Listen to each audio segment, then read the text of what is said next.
relationships that they learn that relationships are dangerous. So then now they have trouble committing. They go from one to the other, and they won't open up. They won't make themselves really vulnerable. Or sometimes they'll make themselves vulnerable to the wrong people, because the part of the brain that makes those judgments has been disabled by early trauma. So behind that behind that mental health disorder, whatever the diagnosis, now ADHD, what is that? It's tuning, why would people tune out? Why would people go absent-minded? It's a coping mechanism. When you're a child and bad stuff is happening to you, one way you deal with it is you dissociate. You tune out, you go absent-minded. And if this is happening when your brain is developing, then that absent-mindedness becomes programmed into your brain. Then you're diagnosed. Well, the problem is you've got ADHD. No, that's not the problem. The problem is that you're a very stressed infant. And you're a very stressed infant, and you dealt with it by that particular means. So now how can we get you back to yourself? So, in terms of your friend, if you're asking me how you can help her is to strap down and fix her. If that's what you're doing. How you can help her is to actually recognize that the addiction is serving some very valuable purpose in your life, and say to her, I get it. If you're doing this, it's because it's doing something for you. So I'd really like you to tell me, and I'm going to argue with you, because both you and I know that this isn't helping you in some ways, but let's find out how it is helping you. So what is the actual value of it in your life? What does it do for you? How do you feel when you do those pills? You feel more peaceful. Boy, I get that. I love to feel peaceful too. So come alongside, in other words. Really listen to them. Get their experience and actually validate that their urge to feel peaceful is totally human. They're not looking for anything weird. Their urge to feel excited or vibrant or motivated or whatever the drug does for them. Who wouldn't want to feel those things? The real question is, why are those qualities lacking in their lives?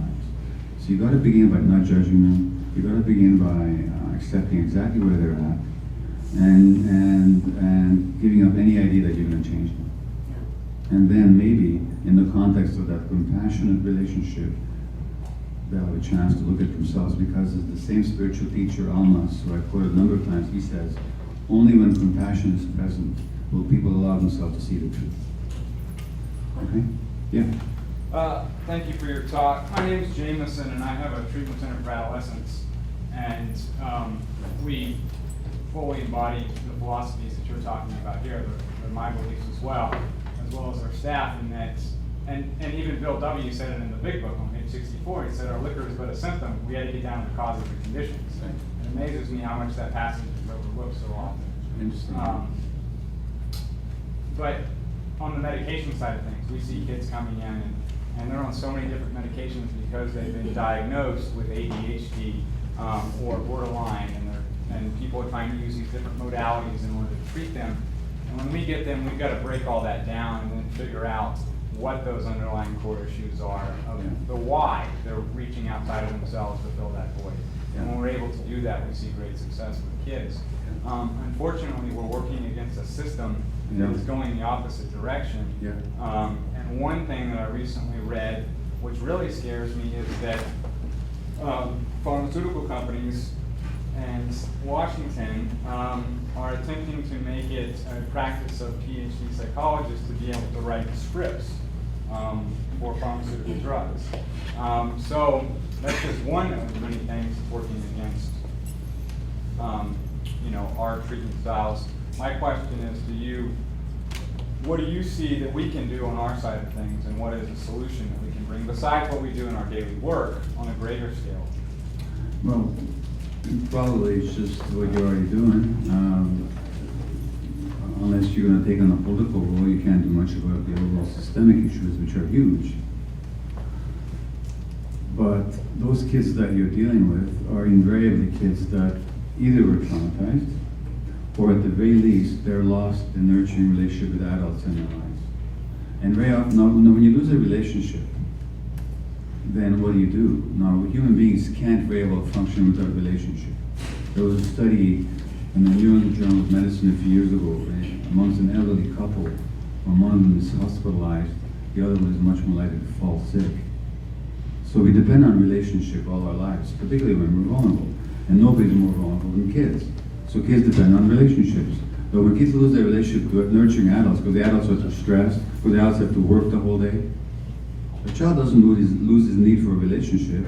He just transfers that need for a relationship to whoever's around. Now, who's around for our kids most of the time in our culture? Other kids. So that attachment dynamic, the biological need to attach, then is transferred from the adult group to the peer group. And so one of the problems you're dealing with is your kids that you see are not predisposed to listen to adults because they're too hooked into other kids. And you see it all the time. They're having to be texting and emailing and Skyping and calling each other all the time because they're so desperate to connect. So the first thing you have to do, and maybe this is what you do already consciously or intuitively, but you're doing it, is that you have to establish a relationship with them in which they're looking to you. And until you do that, you're powerless. So I would say that the most important thing, and I'm not here to try to push my books on you, but that subject is discussed in a book called Hold On To Your Kids, this whole dynamic. And actually, I am here to push my books. It's a great book, you should read them, you know? I'm not here to read bullshit. Anyway, so that the most important dynamic in helping these kids is actually the relationship. And that's what then empowers you to give them advice. That's what induces them to look to you for direction and modeling. And that's also what relaxes them so they don't have to engage in these coping mechanisms, which we call behaviors. And in our society, what we tend to do with behaviors, we just try and control the behaviors. And we never ask, what do the behaviors actually represent? So if you look at that phrase, acting out, when we talk about kids acting out, well, think about that one for a minute. What does it actually mean to act out? You act out when you don't have the words to say something in language. So if in a game of charades you're not allowed to use words, what do you have to do? You have to act out. Kids are acting out all the time. But we punish the acting out because we say the problem is the behavior. The problem is not the behavior. The behavior is only a manifestation of the problem. And the real problem is the loss of a healthy relationship. So and I'm pretty sure just by what you said, that you do this already, so I'm just trying to give you some more wind behind your sails here, that the most important thing is establishing that relationship. Yes?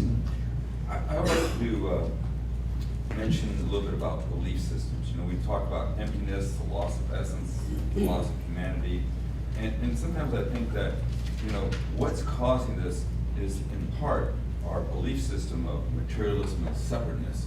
And anyway, I'd just like to hear how you use that word, belief system. Yeah, well, Because isn't that really adding to the emptiness when we believe things are separate? well, this is a society that fundamentally says to us that the nature of human beings is selfish, Right. that people are by nature competitive and aggressive. So it's dog eat dog. Now, you can see how such a belief system would justify Wall Street. You know, dog eat dog, competitive, aggressive. But just because it justifies Wall Street doesn't make it valid. Well, actually, the real nature of human beings is just the opposite. The real nature of human beings is actually cooperative. Because without cooperation, guess what? We never would have got here. Without the clan and the tribe and the community and the extended family and all the context and the connection that it takes to sustain human life, we'd never be able to look after the young. We never would have evolved into human beings in the first place. So that's not our nature. Our nature is just the opposite. Our nature isn't aggressive. Aggression is just something we do under certain circumstances. Now, that line of argument that says that we're separate actually ignores the reality, because the reality is, of course, that we're connected to other people. From the moment we're conceived, we're connected to other people. And until we die, we're connected to other people. Whether or not we're physically in touch with them, we're connected to other people. Beyond that, of course, anybody who's ever had any kind of a spiritual experience will tell you that we're also connected to nature, to creation, to something larger than we are. And something that in the 12 steps is maybe described as a higher power, but it doesn't matter what language you use. There's a connection to something more than just the ego. So that to ignore the connection and to be stuck in the belief system that we're separate, you can see how toxic it is. But in a culture that's based on economic competition, what else are you going to tell people? So that the ruling ideology is also one that makes people fearful and desperate and insecure, and looking to solutions from the outside. So yeah, it's very much a matter of belief system. Yeah. I really appreciate your comment about an addict is it's just their experience, it's not who they are. How do you personally bridge the gap between the 12-step that says I'm an addict and working with the clients who are struggling? What kind of languaging? Well, actually, Another book? I'm not trying to put my book on it, but at the back of the book of Hungry Ghosts, they actually rewrite the 12 steps. And I can read you some of it. This is one of the addendums or appendices. So the last appendix is, so I'll just read a bit to you here. Although I have not been an active participant in 12-step programs, I see great value in the process they prescribe and recognize their effectiveness in helping many people to live in sobriety or at least in abstinence. And by the way, we should not confuse abstinence and sobriety. Just because you're not using does not make you sober, it just means that you're abstinent.